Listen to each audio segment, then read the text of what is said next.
Днес хората говорят за... Кой е онзи екс-фактор, който ви прави успешни в всички смисли на думата, но най-вече лично? Сега първо започвам с Анастасия Карнаух. Добро утро. Това ли е начинът, по който ставаш успешен? Ами да. Сега да какво правиш? Да не би да си новата Playgirl? Playmate или как беше там? Виж сега, много ти е хубава темата, много я харесвам. Това е за мен въпрос, който тормози няколко мои приятелки. Така, това за мен е, виж как се изразявам. Това е въпрос, който тормози няколко мои приятелки точно в последните дни. Много е актуално. Очевидно хората така подведени от безработицата и кризата финансова в целия свят, си задават въпроса, аджаба, какво се случва. И аз за себе си стигнах до извода, че ти го каза преди малко, обкръжението е изключително важно. Средата.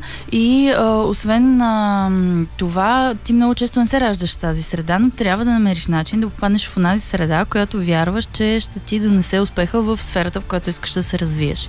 Но аз преди малко се сетих за... Преди няколко дни гледах първата серия от първи сезон на Доктор Хаус, нали? Великия сериал. Ти се върна към извора. Върнах се, да. И там има една много интересна сцена в края на серията, когато Камерон, тази красивата, готината, първата асистентка на Доктор Хаус, идва при него и го пита защо ме не е. И той казва, защото си много красива. И тя казва, аз съм стажува, еди къде си, завършила съм, еди какво си, да, всичко мога. И той казва, ама виж сега, това си е твой проблем. Аз щях да те наема и да не си била там. Ти просто си много красива. И той казва, много е важно да хванеш своя път, да видиш за какво ставаш, за какво те бива и да не се пресилваш в другите сфери. И аз казах, май съм се объркала малко, но как ти да, това бяха вече лични прозрения. Това също е супер важно. Да си дадеш сметка за какво те бива и как можеш да стигнеш там. Да, коя е твоята лична легенда по Пауло Коелю или по Дънов, коя е голямата ти мисъл? Основната мисъл, свещената мисъл, която всеки има за себе си. И общото да не се разсейва много по пъти, защото ако наистина сбъркаш средата и работата, във всички случаи се връщаш назад и оставаш, нали, онази прословута катерица или хамстър в клетка върху колело, която върти, и тя не знае защо. Така че ето сега стигаме до нещо, което поне според нас с нас е достатъчно важно, да намериш правилната среда и личната си легенда. Това е безкрайно важно. А трябва ли майка ти да притежава тотото известно време? Ами, доста ще ти помогне, да. Рязко ще се издигнеш. Ще преуспееш въпреки килограмите. 8:20 е добро утро. Аз чета с Настя. След една, как да кажа, песен, роман, има ли цветя на леглото до тебе? Продължаваме сега с истинските романи. Не знам дали започваш с Любов голяма като катедрала или с нещо друго?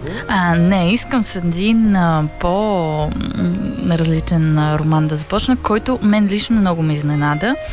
Става дума за всички наши вчерашни дни на Кристин Теръл. Роман, който е много голям хит в Америка. Има много готина корица. Вчера така доста време прекарах в сайта на авторката и който наистина много ме изненада, защото ти знаеш и може би някои по-редовни слушатели са забелязали, че аз не съм голям фен на фантастика. В смисъл, малко отразяваш от време на време. Отразявам се. Актуална съм. Актуална си. Да, но не прекарвам голяма част от времето си, но всички наши вчерашни дни ми достави толкова искрено удоволствие. Аз вчера толкова запалено преразказах целия роман вкъщи у дома, че накрая всички ми се накараха, че нали, не съм ги оставила да ги... Да. Ме знам, че те няма да седнат да го четат. Сега, имаме трима много добри приятели. Едно момиче, неин съсед и още едно момче. Първите момче... Чакай да говоря с имена, че ще стане много сложно. Да. Джеймс и Марина, те са от много богати семейства, но Джеймс като много мъничък губи родителите си и тъй като той е природен гений, се затваря в себе си и започва непрекъснато да решава задачи по математика, мъчейки се да направи машина на времето. Завършва бакалавърската си степен на 18 години и е някакъв абсолютен гений. Фин, който е третия ми приятел, е просто много готин младеж, който е от много бедно семейство. Книгата започва 4 години по-късно, когато Фин и Марина са затворени в един затвор и са изтезавани от Джеймс. И защо са изтезавани? Защото той е успял да направи машина на времето, но му липсват няколко страници, с които тя да стане по-пълноценна. Всъщност това, което иска той да направи, е да може да се връща назад и да променя някои събития, да спира войни, да убива определени хора, които в историята му са убили много повече хора. Това с най-добро желание. Да, но както всички знаем, ако се връщаме назад във времето, историята обикновено се обърква и Марина и Фин се налага да се върнат 40 пъти назад във времето, за да спрат създаването на машината. И всъщност роман започва с това, че те осъзнават, че единственият начин да спрат това нещо е да убият най-добрия си приятел. Марина, разбира се, е влюбена в Джеймс, Фин, разбира се, е най-добрият му приятел. И всъщност историята в романа започва с тази борба. Те се връщат отново 4 години по-рано, виждат себе си по-млади и започват да се опитват да убият Джеймс. Тоест много интересна препратка между любовно-приятелски, философско-етично-морални отношения, плюс фантастиката. Между другото, това беше една много хубаво разработена тема в Butterfly Effect, ако си гледала филма. За съжаление не знае дали има книга, предполагам, че да. И определено е много интересна тема, която си струва да бъде разработвана и четена съответно. Много красиво, въобще не натрапчиво, много бързо върви романа и просто за пореден път си казваш какъв смисъл непрекъснато да се връщам назад, когато така или иначе е станало по най-добрия начин. Дори да го променя, нещо друго ще се прецака. Така че бях много изненадана, защото аз някакси се подготвих малко за по-младежки роман. Той е толкова дълбок и сериозен и поставя толкова актуалния въпрос. Има ли смисъл се връщаме вчера, като вече сме днес? Да използвам клишето, книга за всички от 17 до 77 или 107. Да, точно така. Настя ни пощади този път и не каза как свършва. Благодаря. Вярно е, да. Добре. 8:30 е пак добро утро, честит четвъртък. I love you smile на Шани и за да се усмихнете, днес продължаваме с книжките след малко.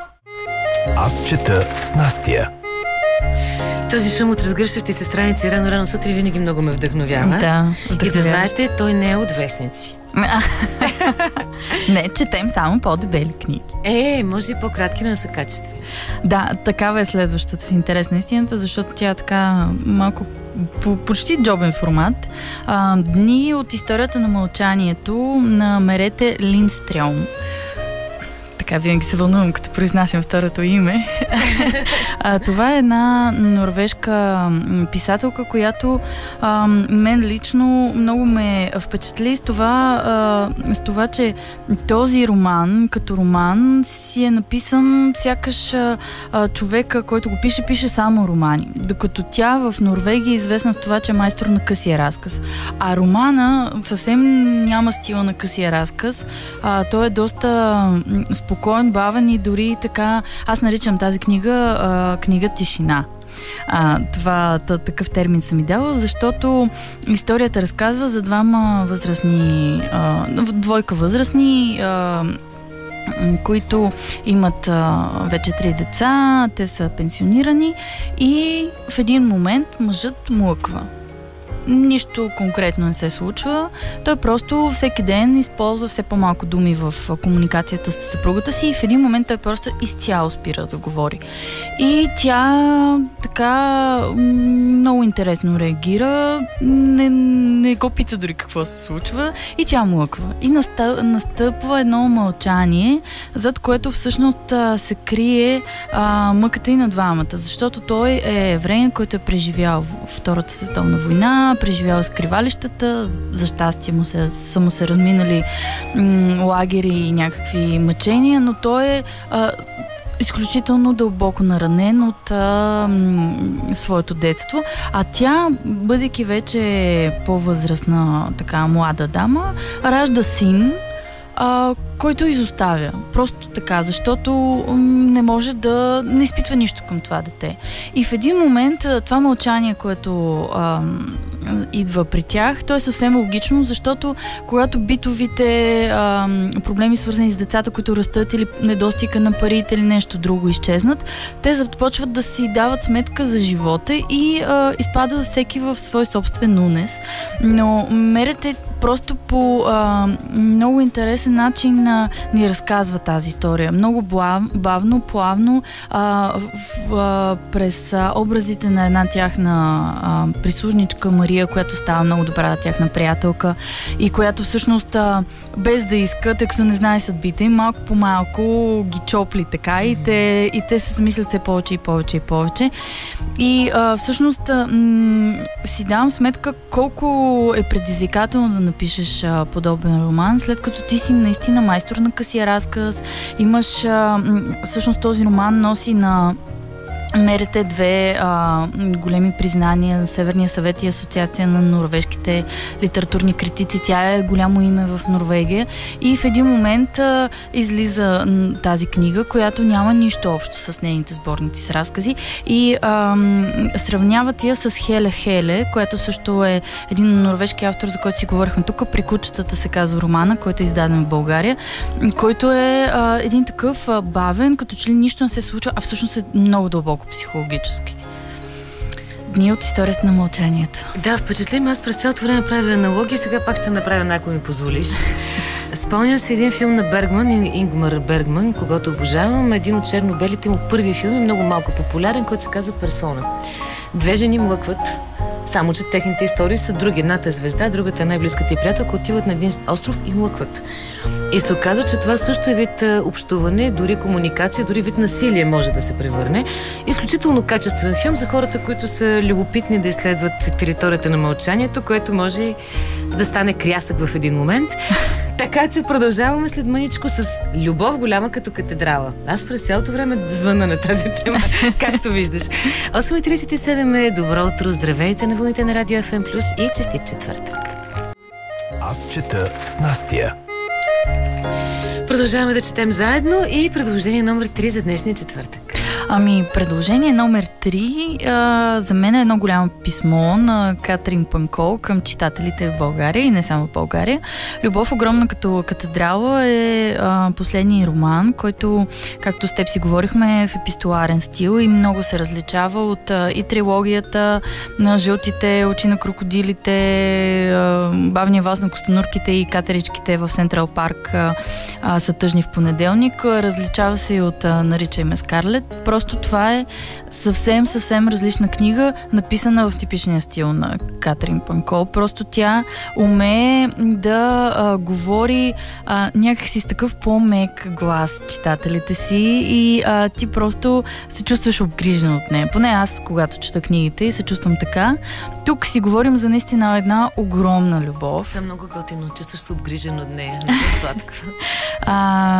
Всичко започва с едно първо писмо, което един младеж оставя на собственичката на книжарница в едно много мъничко френско градче и той казва, че смята да пътува следващите няколко месеца във Франция и иска много да чете. Ще има много свободно време, затова оставя списък с литература и пари в аванс и моли книжарката да му изпраща тези книги по списък и други. И започва един разговор за литература, за живота. Ти каза, че си я започнала. Не знам дали стигна до момента, когато те спират да говорят за литература, започват да говорят за живота изобщо. При това много... Още не съм стигнала до там, да сега говорят за живота си чрез литературата и през нея. По много интересен начин те просто започват да говорят за самия живот. Започва едно заиграване между тях. Сетих се кой е той. Няма да го кажа. Сетих се кой е той. Не си се сетила, защото още никой не го е казал. Аз се сетих, защото съм чела да половината. Добре. Той е един така мистичен мъж, който самата главна героиня започва да изпитва много смесени чувства към него, започва да се чуди къде е той, какъв е той, защо се е появил в живота и всъщност развръзката е на финала. Наистина развръзката е помитаща, изключително красива и тази любов, която тя така те пада върху теб, много е впечатляваща. Аз останах много впечатлена. На кое място в твоето лично топ 10 на любовните романи нареждаш любов огромна като катедрала? Много труден въпрос. Много труден въпрос. Аз трябва за други да помисля. Но, виж, ако ние всички харесваме 100 години самота. Не 100 години за самота. Любов по време на холера. Тази книга има подобен заряд, в интерес на истината. Много добра аналогия. Ако някой от тях се сеща... Как тръгна към 100 години самота. Изключително странното сбъдване на любов по време на холера. Наистина удивително красив любовен роман за сбъдването на една любов, макар и в крайната степен, в крайната и точка, и пътувайки с жълт флаг през Нил, за да не ги закача никой тези двама прекрасни човека. Много добре започна днешния ми ден. Много ти благодаря, Настя. С любов започна. Да, голяма като катедрала. Ние продължаваме да си говорим за X-фактора на успеха в днешни дни. Пишете, не се страхувайте. След малко очаквам и Настя да вкара своето мнение вътре. Ще вкарам. Да, защото това е важно за всеки един от нас. Разбира се, Little Talks в Monsters and Men след малко в ефира на Радио FM+.